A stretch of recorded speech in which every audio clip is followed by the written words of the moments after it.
everyone, and welcome to the Jeff Bullis Show. Today I have with me Brandon Leibowitz. Now, Brandon is an SEO expert. He also knows how to use Google to get traffic that would convert into sales and leads. So I think for everyone who's a digital entrepreneur especially, runs a website, runs a blog, runs an e-commerce store, these are all very, very important because quite often we get addicted to traffic, but we forget that the whole goal of that is actually convert those into leads and sales. So Brandon runs the website called SEO Optimizers. For the past 14 years, he's been helping websites rank higher on Google using SEO strategies. He's been doing that since he left college, maybe even done it before. He's helped hundreds of websites rank for hyper-competitive keywords that convert into sales and leads. And we're going to try and keep this conversation very much in plain language rather than SEO language. He received his Bachelor's of Science in Business Marketing from California State University of Long Beach and lives in Santa Monica in LA. So welcome to the show, Brandon. It's great to have you here. Thank you for having me on today. So Brandon, you went and did a Bachelor of Science at Long Beach University. What made you do Bachelor of Science back then? Well, I got my degree in business marketing. Yep. And always had ideas that I want to do maybe like graphic design or help out with like billboards or designing like magazine print ads, things like that. And after I graduated in 2007, everything was kind of shifting towards digital. So fell into that digital world, but initially just wanted to get involved with like the creative side of advertising. And right.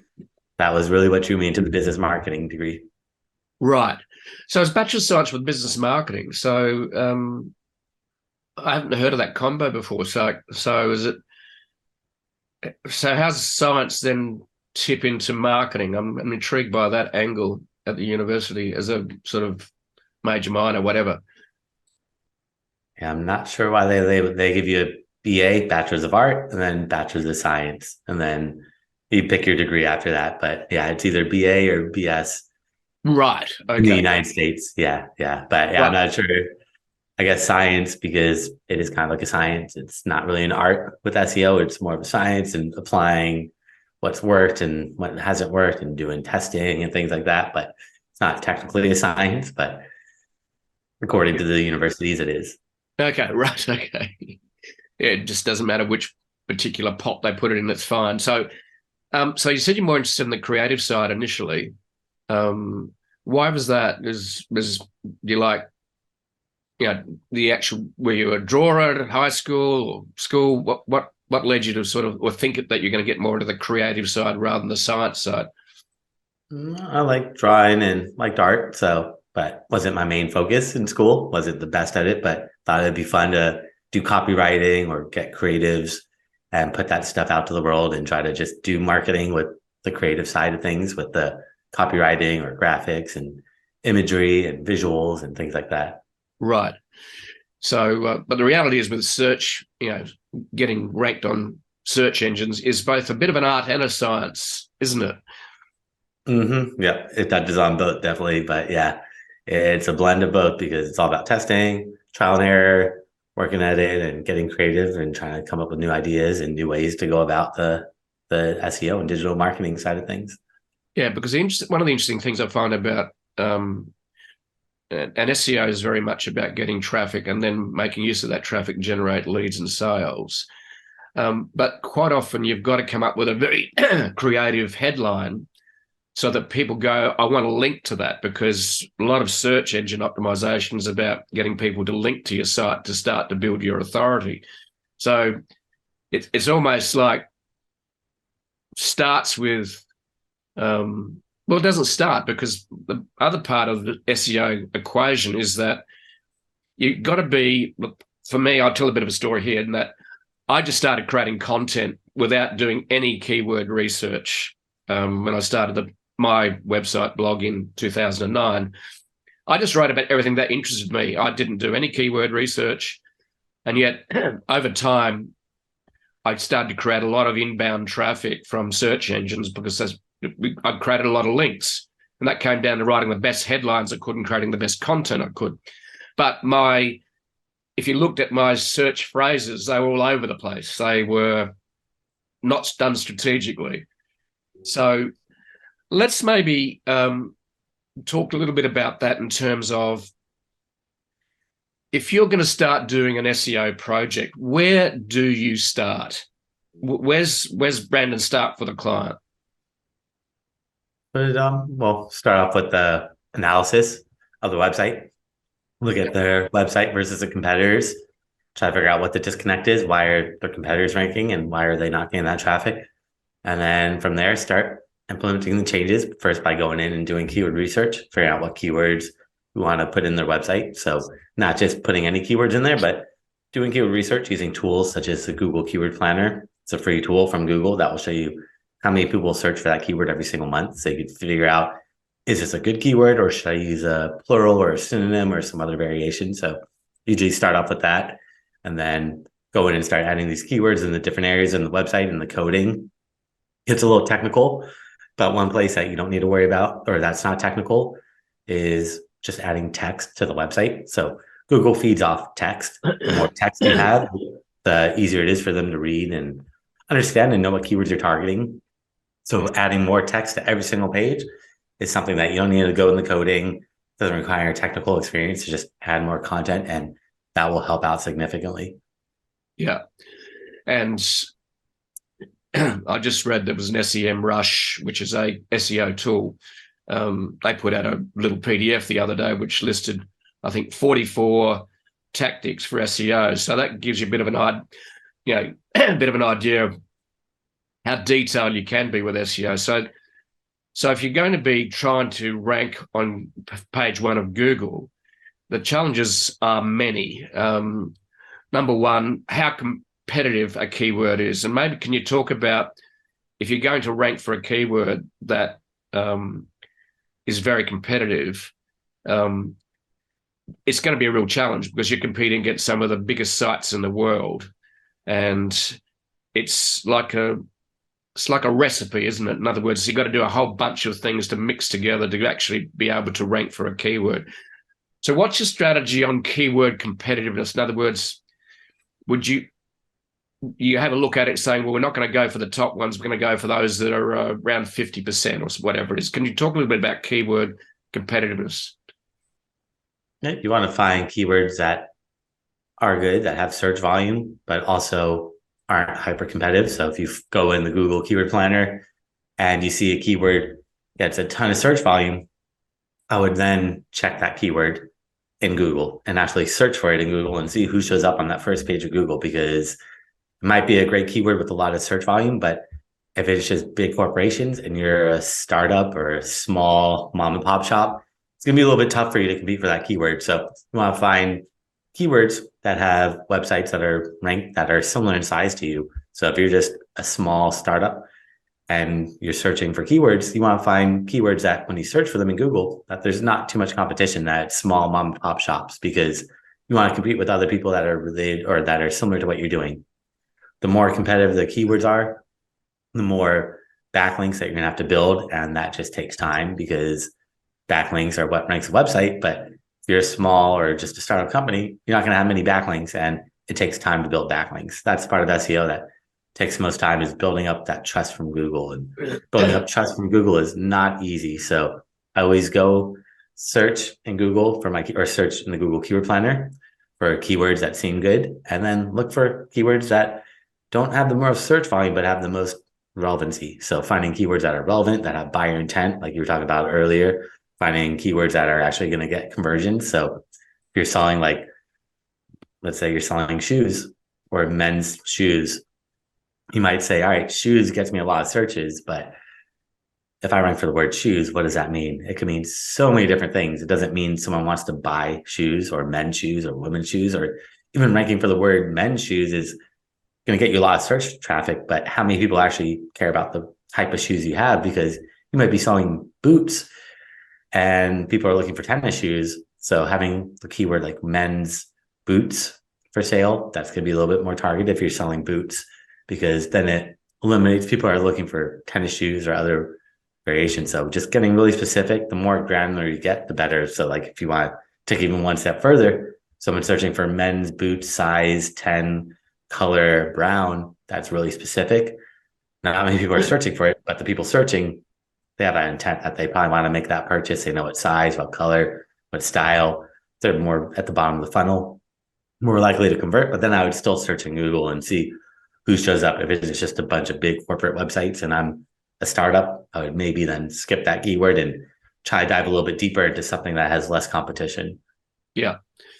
And also part of that, by making it more specific and not competing with the big guys, but also being very specific about brown men's shoes or men's suede shoes, black sneaker shoe, which is more specific and less competitive. The other ones that are not, which helps as well to be able to understand, quite often you might be a local business and you're trying to chase national keyword volume rather than local. So tell us a little bit more about, if you're a local business, in other words, you're operating in a city or a state, and that's your market, or maybe even a suburb, that's called local search. Tell us about what you do in that area and why it's important. That would be interesting, I think, for a lot of listeners and viewers. Yeah, so local is getting you up on Google Maps and places like that, or Yelp, or anywhere that someone's searching. So if you're a restaurant, you don't really need to rank globally or nationally unless you're a franchisee. But even then, you still want to rank for your specific city, because if someone's searching for a restaurant near me, they're not going to want to travel too far. So you want to have a local presence and make sure that you show up in the maps when people search for that on Google Maps, or if they're on Apple Maps or Bing Maps or Yellow Pages, MapQuest, Yelp, TripAdvisor. The more maps you're on, the higher you're going to rank on Google Maps. And that's going to just make sure that people find you locally. Also, getting more reviews is helpful, but getting keywords in the reviews is really important, because it's not the number of reviews, it's the number of reviews with keywords that's going to really move you up the rankings. Because you could search for like a dentist near me. First position on Google might have 5 reviews. Second could have 25 reviews. Third could have 100 reviews. So it's not the number of reviews, but getting keywords in those reviews, getting you listed on more maps. The more maps you're on, the higher you're going to rank on Google Maps. And just trying to get that local presence. That way, if someone searching is searching for your brick and mortar physical location, that you show up and that people find you and get that local traffic. Yeah. Okay, so that raises a question in terms of ranking for local search. Are Google reviews considered in the algorithm for ranking if you're trying to get ranked on local search? Is that important, Google reviews? Because Google reviews is obviously linked to Google. So are Google reviews, are based upon your experience and expertise, are Google reviews important in terms of ranking for local search? Well, it depends if you're talking about the Google Maps local search or their Google websites. Because when you search for a local business, Google's going to show you websites. That's not going to be affected by the reviews, but also shows you the maps with the reviews. That would be affected by the reviews, but not the number of reviews, but the number of reviews with keywords in it. Right. Okay. So, and because what we're trying to do is, as an SEO expert, you're always trying to work out what is the secret sauce that's not generally totally revealed. Google will only give hints about what you should be doing. And so one of the things I'm interested by is how do you build links? And because links basically are the ones that tell Google how important your site is. In other words, there's 2 parts to link building. Number one is the volume of links. Then the other one is the authority of those that link to you, such as if you got the New York Times to link to you, and you got Forbes to link to you, and you got Amazon to link to you, then that would be a big tick to Google's search algorithm saying that your site must be important. So let's talk a little bit about link building strategies. I'd be intrigued, and I think many people are, because a lot of people don't do link building, and a lot of people do. So let's what are some of the most basic things you should be doing with link building? I would start off by looking at your competitors' backlinks. There's tools you have to pay for them, but they'll show you any website's backlinks. And one by one, you could look at your competitors, see all of their backlinks, and see which ones are relevant, authoritative, and start reaching out to the sites. Because if they're linking out to your competitor, they would probably link out to you. You just got to figure out what your competitors do. Do they write an article? Do they do a blog? Do they do an interview? If they're selling products, do they give out a free product for someone to review on their website? And you kind of reverse engineer their strategy. The more popular tools would be like Ahrefs, Moz is another one, or SEMrush. It's kind of like pick or choose one. You don't need to buy all of them, but pick or choose one of those and use that. And it's going to show you any website's backlinks. And then that's going to be the best, because you want to look at your competitors and research what they've done and reverse engineer it. Okay, so there's basically two ways to get links. Number one, make your content so attractive that people will automatically link to you. Okay, that takes time, and that's the question I'd like to park as well, in terms of what's the biggest expectation of clients when they start, an SEO strategy. And time is, I'm sure, an argument you will have, or not an argument, but a tension point with a client where they have expectation that's high. I can rank in 2 weeks. And we talk about that in a minute. What, in terms of also link building, beyond just creating, bloody good content with great headlines that say, I've got a link to this and share it with my audience. What are some other link building strategies? And that would include paying for links or writing content for people as well. So can you take us through some of your advanced link building strategies that you would recommend and do for your clients? Well, I mean, the best is getting on sites that are related to what you're doing. So you want to find niche related sites. And one way you could do that is by blogging on other people's websites. So you could build relationships with other websites that are related to what you're doing and see if you could contribute to them. Maybe if you're e-commerce, you can give out products to other websites or to people, influencers that are in your niche, and they could write a review about it, share it on their website. You could get interviews, you could do podcasts, you could just kind of get creative with how do you get other people to talk about you. So, I mean, the safest really is blogging or getting interviews. That's really going to be the better way to go about it. Yep. That's very time consuming, isn't it?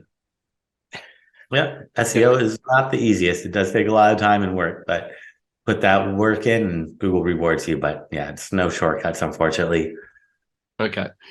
All right. So let's talk about the challenges you have and people's expectations regarding search engine optimization. In other words, building their search engine authority. Is one of your ongoing battles always about telling your client to be patient in terms of how long it's going to take to actually rank? Because I've had these conversations over a long time, last 10, 12 years. People go, well, I'm going to rank on page 1 of Google next week. How do you manage that expectation, and what's your answer? I mean, it takes time, unfortunately, if you want immediate results. Paid ads are the way to go about it, but SEO is more of the long-term play where it takes time to build trust up. That's the biggest part, is Google just doesn't trust anybody, and you can't just build that trust up immediately. It takes time, and that's the part that there's no shortcuts. Backlinks are a big part of building trust, and the thing about backlinks is you can build backlinks and Google might not find them for a couple of days, a couple of weeks, a couple of months, maybe never finding these backlinks. And that's the part that takes time, is Google needs to find these backlinks, readjust their algorithm, figure out, all right, how do we re-rank you? How do we trust you now that we see these other backlinks, these trust signals? And all that just takes some time. There's no real shortcut, unfortunately. Cool. Yeah, that's the thing a lot of people don't understand, is that it's a marathon. It's not a sprint. And you've really just got to take the time and invest in it over time. And that is something I think a lot of, I suppose, non-SEO or a lot of business people don't understand. And I think that's an important message, is that you've got to consider this as an investment in your website, your blog, your e-commerce store over years. And the sooner you start, the better it'll be, because for example, for me, I generate over 80% of our traffic is through Google search. And we're becoming much more strategic. The way I started was just basically create great content about anything that interested me that I thought people would want to hear about on social media and marketing and digital marketing. Look, it worked. But I realized that it's actually better now to be very strategic about doing the research about the key phrases that you want to rank for, that you are, that is going to be part of search intent or buyer intent when they turn up on your site. So let's talk a little bit about search intent and why it's important if you're going to get leads and sales. Oh yeah, you want to bring in the right people because you rank for keywords, but if they're just random keywords, that's just going to get you traffic. That's probably going to hit that back button, and that doesn't look good either. So you want targeted traffic that's actually going to convert, because ultimately, I mean, that's what most people want is conversions. They want sales, leads, phone calls, things like that. So if you're bringing in the wrong traffic, you're going to get traffic, but that's not going to convert. Just like social, you could have a bunch of followers on social media, but if they're not converting, then doesn't do much for you. It's all about targeted traffic, targeted followers that are going to want to eventually, hopefully, make a purchase from you. Right. Okay. So what's the type of content that you would create, and what's the phrases, just as an example, because basically we talk about in digital marketing, we call top of the funnel, which is where you get attention, start building credibility and trust. And then the bottom of the funnel is where people are ready to buy. So could you take us a little bit through that funnel strategy and give an example of top of funnel content versus bottom of funnel content as well? That would be, I think, good to know. Top of funnel is just more broad, generic type of content.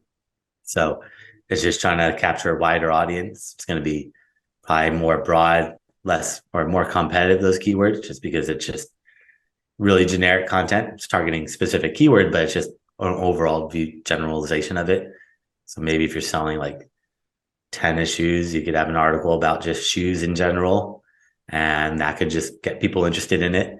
And then from there, you try to have lower funnel, mid funnel, where it's a little bit more transactional. I'm talking about like maybe comparison of different shoes, like men's versus women's shoes, still really broad in general, not much intent behind it, but it's a little bit lower. And then bottom of the funnel would be something that's really specific, like a comparison of that company's top 5 different running shoes. That way it's more just talking about those specific brands and shoes and the models or the ones that are out there. Yeah. Yeah, I think some of the bottom of the funnel I've come across is basically even as blunt as buy, X, as in a keyword, and then you might list, and this is done quite often, is you might list, if you were the vendor trying to sell something, you would list yourself number 1 and number 2 in different ways, and your competitors would sit below that, because we know that positions number 1 and number 2 basically get all the clicks. So it seems, and people struggle a lot with this in terms of listing your competitors, but it works. It looks credible. It looks like a great review. And I think some of the other ones which have got great buyer intent are things like best. Right, that's a keyword, as in that's the headline. That would be like, I watched the movie Nike the other day, which is about the journey of Michael Jordan being Nike getting Michael Jordan to basically be the sponsor him for his shoes, and they created the Air Jordan shoe. So it would be like buy 10 best places to buy Air Jordan shoes, for example, or sneakers. So buyer intent's very important, and that's where this is where the SEO strategy becomes very strategic in terms of creating content from top of the funnel right down to the bottom of the funnel.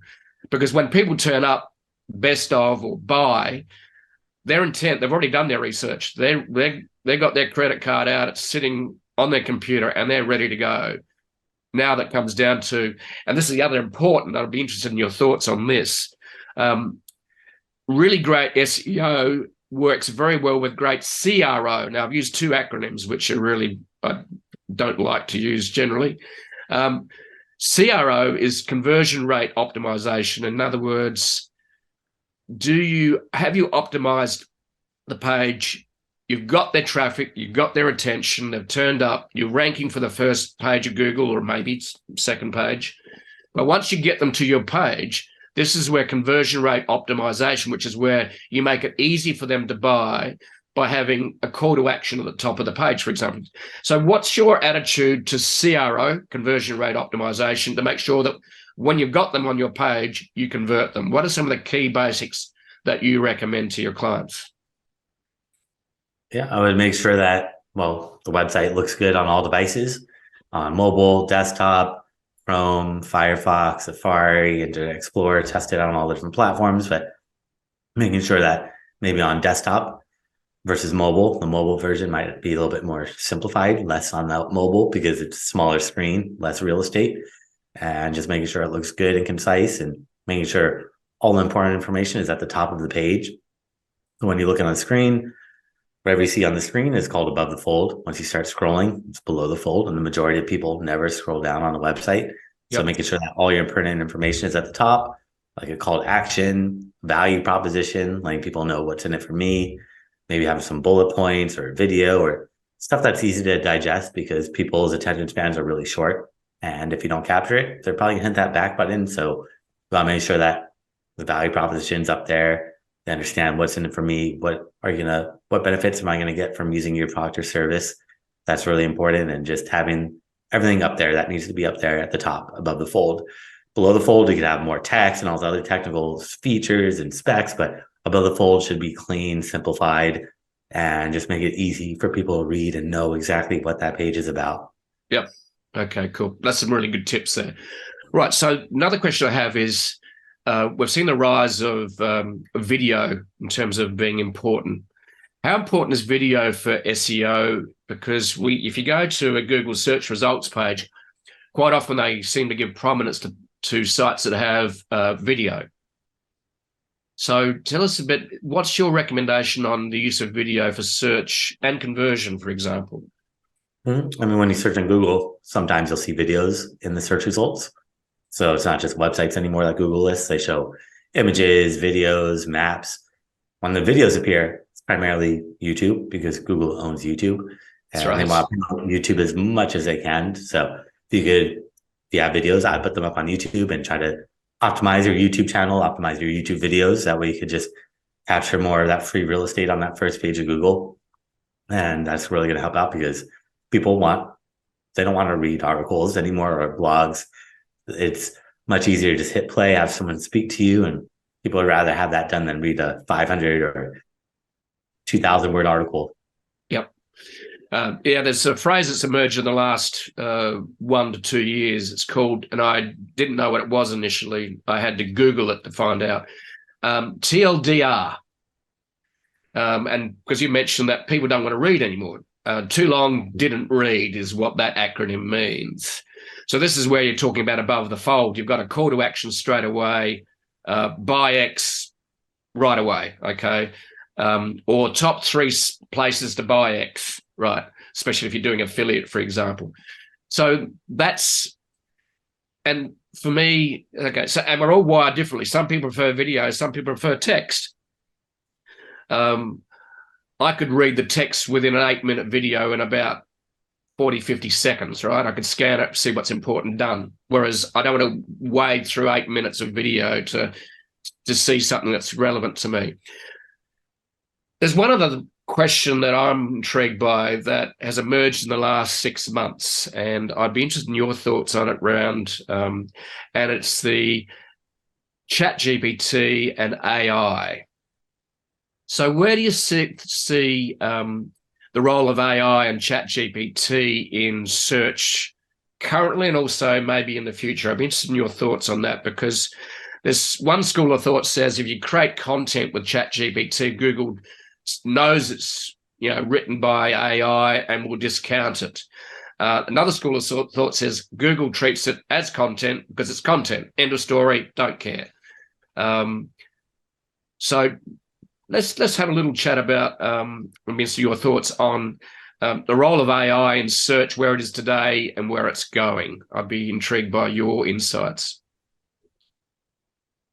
I mean, I wish I knew the future about where it's going. That one, it's still up in the air. Everything changes so quickly. It's tough, but it's definitely here to stay, or we'll have to see what's going to emerge in the future. But Yep. yeah, Google said in the past they don't want chat or content written by like third-party tools or AI and things like that. But last year or like 6 months ago, they said that it's okay. We don't care now. As long as the content offers value, we don't care who writes it, if it's written by people or AI. So you can use tools like that, but I wouldn't just copy it verbatim. I'd probably go in and double check, edit it because it needs some revisions. It's not perfect yet. It's getting better and better, but still not there yet. So definitely take everything with a grain of salt and go in and make those tweaks. But it is a tool that will help expedite things and make people more efficient. So I would use it, but just double check, fact check all that stuff, make sure it's accurate, and then you could use it. Don't just copy it verbatim. Yeah, I totally agree. I think that is that you can use the ChatGPT to do the heavy lifting in terms of the main body information, but then you need to add your own voice to it. You need to make sure that it isn't using similar words all over and over again, so it sounds like written by a robot. Start with a story, but make sure you've got the keywords at the top of the, both in the headline as well as in the first sentence or two. So this is what leans into the other part of it is that there's a lot of tools out there, including Ahrefs and SEMrush and Yoast, which are SEO tools to help create content that meet Google guidelines and give you the best chance of ranking. We're seeing the rise of AI being used within those tools, and there's the rise of new tools such as Surfer SEO, which basically will score your content based upon SEO optimization. What are some of the top tools you use for search, and which ones are using AI? I mean, there's a ton of tools out there, but I mean, it's kind of up to you. Surfer, there's Phrase, there's Jasper, there's so many of them out there. I mean, they've been around since I've been doing SEO in 2007. ChatGPT is just a newer one that's emerged, but there's so many tools out there that work equally well, if not better. I mean, ChatGPT is good at creating content, but other tools that are more SEO focused will focus on looking at your competitors, seeing how much text they wrote, what's the frequency of those keywords in there, what's synonyms, plurals, what other variations of these phrases are they incorporating in there, so you can figure out how to sprinkle that content in and how frequently, like how they write their titles, things like that. So they are beneficial, but it's not up to you which tools you want to use. There's so many of them out there, but they're all pretty good. Surfer is a really good one. Phrase is a really good one that I like. Yeah, I think you sort of got, and this is the question that's quite often asked. Well, I'm asking is, so will the incumbents who plug in AI and start evolving their platforms, which using, some smarts to basically make it easier and faster and amplify what we do as humans? You've got the incumbents like SEMrush, and you've got, Ahrefs, which are maybe the top two, and they're very complicated tools. They're powerful tools. Then you've got something like, which is a new emerging one, which is Surfer SEO. And so it's really interesting to see what will happen over time. But I really think that the incumbents are going to still have a lot, because they've got the resources to actually optimize their site, and also the time and money to invest in their site to make it work in this new AI emerging forest fire, because AI has just been amazing, really, hasn't it, in terms of its impact on content.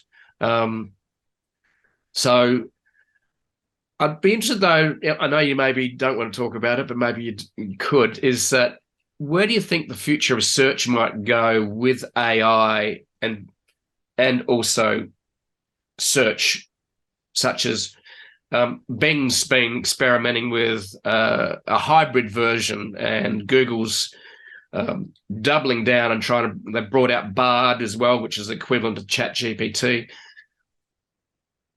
I'd be interested in a little bit in terms of where you think it may go in terms of search. How's AI and search going to work together in the future?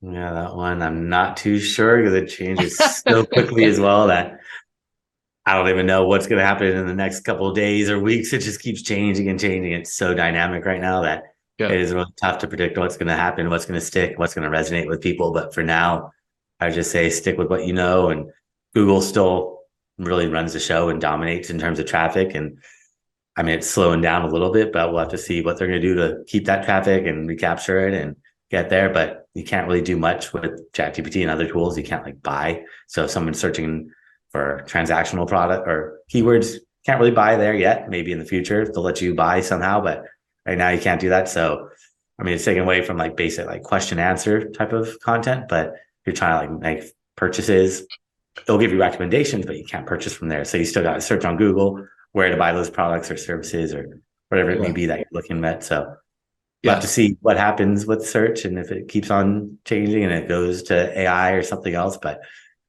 yeah, it's tough to really predict that. Yeah, I think search is going to be around for a long time yet. But I think it certainly is going to evolve.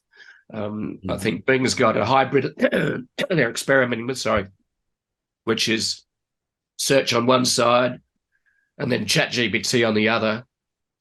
And that's basically because you've got to verify quite often. I've struggled with trying to get some facts and information about a certain thing, and I found that the ChatGPT can be what it brings up in an answer can be quite wrong. You go to Google or Bing and you search, and it'll actually be a different answer.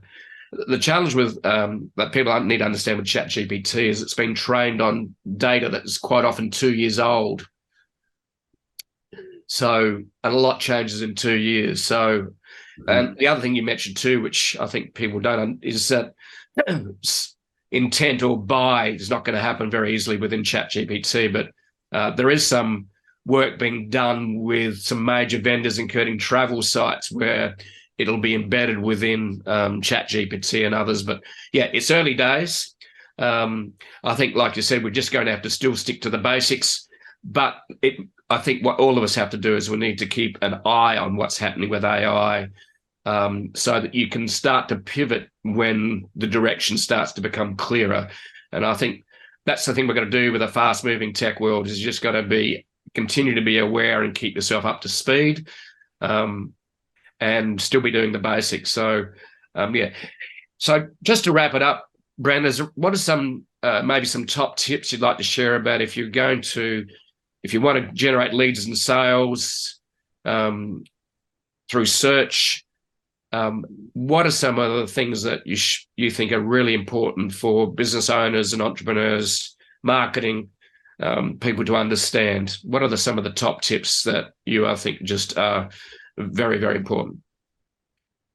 Probably just going after quality versus quantity for everything. So just going after quality content, quality backlinks, quality everything. It's in the past to just push out as much stuff as possible. Now it's go for quality over quantity because that's really good. It's going to move the needle the most, not just putting out a bunch of random stuff that is just filler content, but going after really good content, really deep content, focusing on good quality backlinks that are really relevant and authoritative versus just going after basic, random, generic backlinks.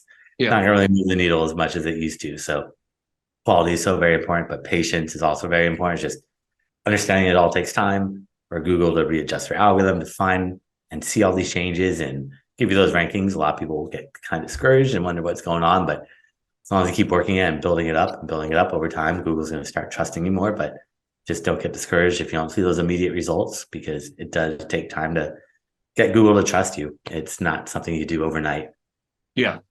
That's what we were talking about before, is that it's a journey. And it's not a sprint. You've basically got to understand that this is going to be an investment, investing in a digital asset, which is your website.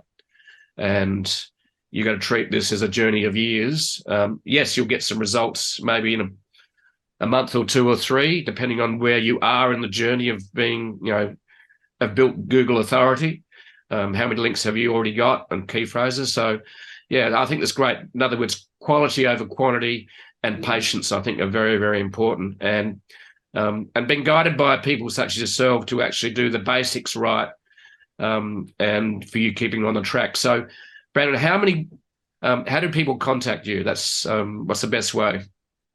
So anyone that wants to learn more, I create a special gift for them. If they go to my website, SEOoptimizers.com. That's SEOoptimizers.com/gift.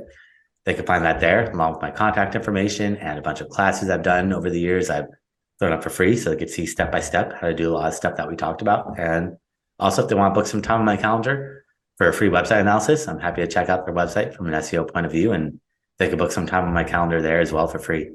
All right, cool. That's awesome. Well, thank you very much for sharing some free stuff, which basically adds value to people so they can actually understand. Thank you, Brandon, for coming on the Jeff Buller Show. It's been an absolute pleasure. And thank you for dialing in from LA, and hopefully might bump into you and catch up with you in LA some stage when we come over. So thank you very much, Brandon. It's been an absolute pleasure. Thank you for having me on today.